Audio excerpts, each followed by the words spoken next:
Hello friends, welcome to home cooking A to Z. ఈరోజు మనం half litre పాలతో carrot హల్వాని ఇంట్లో ఈజీగా ఎలా ప్రిపేర్ చేసుకోవాలో చూద్దాం ఫ్రెండ్స్. క్యారెట్ హల్వా కోసం మనం 500 గ్రామ్స్ క్యారెట్ని తీసుకొని వాటిని బాగా వాష్ చేసి క్యారెట్ తల భాగం చివరి భాగం కట్ చేసుకొని వాటి తొక్క తీసేసి ఇలా గ్రేటర్తో గ్రేట్ చేసుకోవాలి.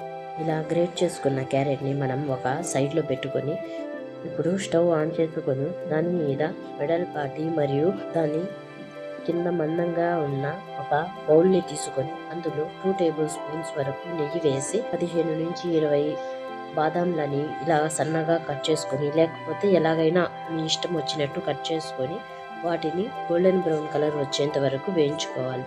అందులోనే మనం 15 నుంచి 20 కాజును కూడా వేసుకొని అవి కూడా లైట్గా గోల్డెన్ బ్రౌన్ కలర్ వచ్చిన తర్వాత అందులో 2 టేబుల్ స్పూన్ లేదా మీకు ఇష్టం వచ్చినన్ని కిస్మిస్ వేసుకొని వేయించుకొని పక్కన పెట్టుకోవాలి.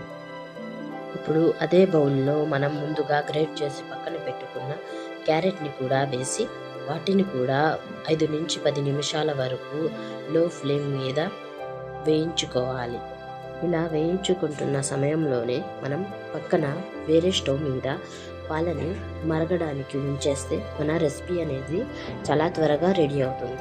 దీనికోసం ఒక బౌల్ తీసుకొని అందులో అడుగు పట్టకుండా ఉండడానికి కొన్ని నీళ్లు వేసుకొని అందులో 500 ml వరకు పాలని వేసుకొని ఈ పాలలోనే 4 టేబుల్ స్పూన్స్ వరకు మిల్క్ పౌడర్ని వేసుకొని బాగా కలుపుకోవాలి.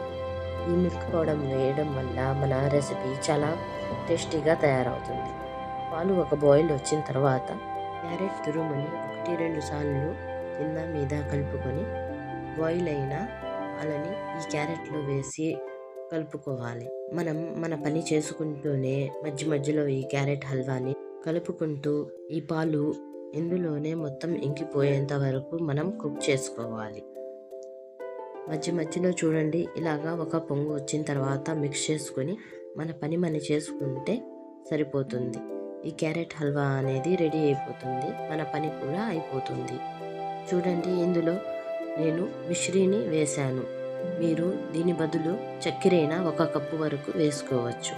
మిశ్రీని తెలుగులో పటిక బెల్లం అని అంటారు, ఇంగ్లీష్లో షుగర్ క్యాండీ అని అంటారు.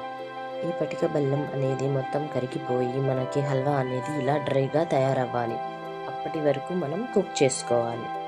దాని తర్వాత మనం రోస్ట్ చేసి పెట్టుకున్న నట్స్ను వేసి కలుపుకోవాలి. నేను కొన్ని గార్నిష్ కోసం కూడా మిగిల్చి పెట్టాను. ఈ రెసిపీ మీకు నచ్చినట్లయితే ఈ వీడియోని లైక్ చేయండి, మీ ఫ్రెండ్స్ అండ్ ఫ్యామిలీకి షేర్ చేయండి.